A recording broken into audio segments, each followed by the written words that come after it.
reptes, n'hi ha moltíssims, des de que els homes comencin a treballar les seves masculinitats, no? I que no ens hagin de preguntar sempre a nosaltres què passa amb els homes, doncs que comencem a preguntar-los a ells què passa amb la seva masculinitat.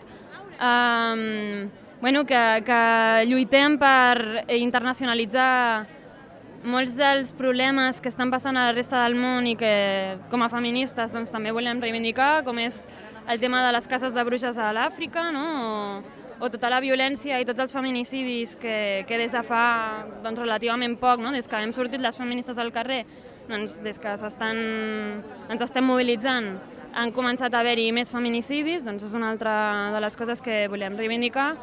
I, bueno, i sobretot donar un missatge a tothom de que les dones, com diu el nostre lema, no? Doncs, que hem de lluitar fins que valgui la pena viure, que hem de construir un nou present feminista i que això significa que ens hem d'organitzar i que, bueno, doncs que hem de lluitar per aconseguir aquest nou món i aquest nou ordre que les feministes.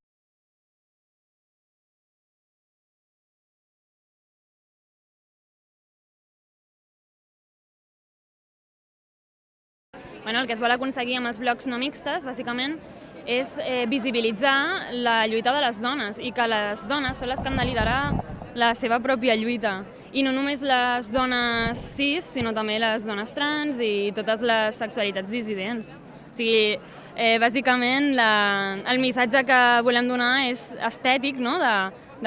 Som les dones les que representem la nostra pròpia lluita i som nosaltres les que donem la cara i les que ens posem a la capçalera. Òbviament, tota la resta de la manifestació, no? Tot el que vingui darrere, doncs superbenvingut tothom que s'hi vulgui afegir, però el cap ha de ser de dones i de totes les dones que integren la nostra lluita contra el patriarcat.